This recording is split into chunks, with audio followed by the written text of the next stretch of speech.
आँख और कान खोलकर बैठना।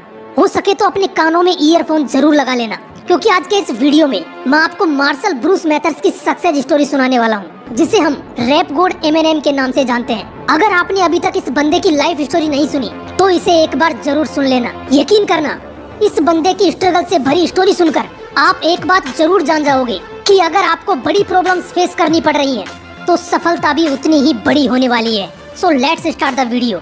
कहानी शुरू होती है यूनाइटेड स्टेट के मिसूरी से, जहां पर एमिनेम का जन्म हुआ। जब इस बंदे का जन्म हुआ तो इसके माँ की उम्र मात्र 17 साल थी। इसकी जिंदगी में प्रॉब्लम्स तो यहीं से शुरू हो गई थी। इस बंदे ने अपने पिता को कभी नहीं देखा। सिर पर बाप का साया नहीं होने की वजह से इसकी जिंदगी में सिर्फ अंधेरा छाया हुआ था। पैसों की इतनी कमी थी कि ना रहने का ठिकाना था और ना खाने का।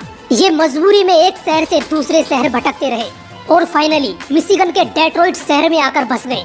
लेकिन यहाँ पर एमिनेम की जिंदगी में एक नई प्रॉब्लम ने जन्म लिया, क्योंकि एमिनेम व्हाइट थे और उस शहर में ब्लैक लोग ज्यादा थे जो व्हाइट लोगों से नफरत किया करते थे। इस वजह से इस बंदे को बचपन में बहुत बार पीटा गया। हद तो तब हुई जब डिएंजेलो बेली नाम के एक लड़के ने एमिनेम को इतना पीटा कि उसका सर फट गया, और उसके बाद ये बंदा करीब 7 से 8 दिनों तक कोमा में रहा। लेकिन वो फिर भी उस शहर को छोड़कर नहीं गया, वो वहीं पर स्ट्रगल करता रहा। जब एमिनेम थोड़ा बड़ा हुआ तो उसको म्यूजिक में इंटरेस्ट होने लगा, वो रैप करने लगा। लेकिन यहाँ पर भी काले लोगों को उस बंदे से प्रॉब्लम होने लगी। काले लोगों ने उसे बोला कि तुम रैप नहीं करोगे, ये काम हमारा है, ये सिर्फ हमारा अधिकार है। यहाँ पर एमिनेम को डराया धमकाया गया।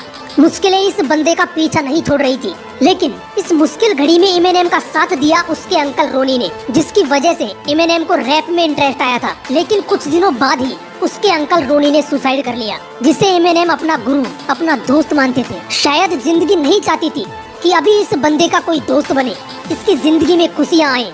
अपने अंकल रोनी की मौत से ये बंदा इतना डिप्रेशन में चला गया कि इसने खुद को 7 दिनों तक एक कमरे में बंद रखा। कोई नहीं था इसके हालातों को समझने वाला। ये पढ़ाई में भी अपना ध्यान नहीं लगा पा रहा था, और इसी वजह से एमिनेम 9th क्लास में 3 बार फेल हुआ। उसने स्कूल छोड़ दिया और काम करने लगा। वो कभी रेस्टोरेंट में बर्तन साफ करता तो कभी लोगों की गाड़ियाँ साफ करता। जब उसके पास कुछ पैसे इकट्ठे हो गए तो 1996 में उसने अपना पहला एल्बम निकाला, इनफाइनाइट। जो भी पैसे इसके पास थे वो इसमें लगा चुका था, ये सोचकर कि अगर ये हिट हो गया तो मेरा सपना पूरा हो जाएगा।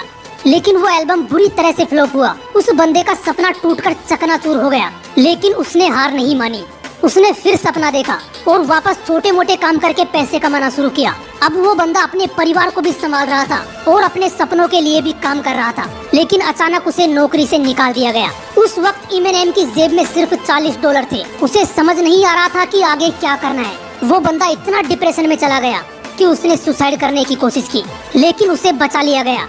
शायद ऊपर वाला भी उसे इशारा दे रहा था कि अभी तुझे लड़ना है। फिर 1997 में एक रैप कंपटीशन हुआ, जिसमें उसने पार्टिसिपेट किया और वो दूसरे स्थान पर रहा।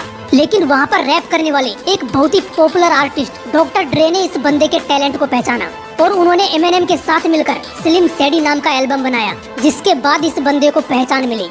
उसके बाद ब्रेन डैमेज नाम का एल्बम निकाला, जिसमें उसने डिएंजेलो बेली नाम के उस लड़के का जिक्र किया जिसने उसे बचपन में पीटा था। धीरे धीरे ये बंदा लोगों के दिलों पर राज करने लगा। उसके बाद इसने 8 माइल नाम की फिल्म बनाई, जो इसी की लाइफ पर बेस्ड है। दोस्तों, आपको जानकर हैरानी होगी कि 15 ग्रैमी अवार्ड्स अकेले इस बंदे के नाम है। इतना ही नहीं, अपने रैप गॉड सॉन्ग में इसने 1560 वर्ड्स यूज किए हैं और हर एक सेकंड में 4.28 वर्ड्स बोले हैं, जो कि एक गिनीज वर्ल्ड रिकॉर्ड है। और हाँ, 100 वर्ड्स 16 सेकंड में बोलने का वर्ल्ड रिकॉर्ड भी इसी के नाम है। शायद इसीलिए इस बंदे को रैप का बाप कहा जाता है। दोस्तों, चाहे कितनी ही प्रॉब्लम्स आए, उनसे भागो मत, उनका सामना करो, क्योंकि हम जानते हैं कि बिना लड़े कोई भी महान नहीं बनता। अगर वीडियो अच्छा लगा तो इसे लाइक करना, शेयर करना, और हाँ, चैनल को सब्सक्राइब करने के साथ साथ बेल आइकन भी जरूर दबा लेना, ताकि वीडियो का नोटिफिकेशन आपके पास पहुंच जाए। फिर मिलते हैं नेक्स्ट वीडियो में एक नए मोटिवेशन के साथ। जय हिंद, वंदे मातरम।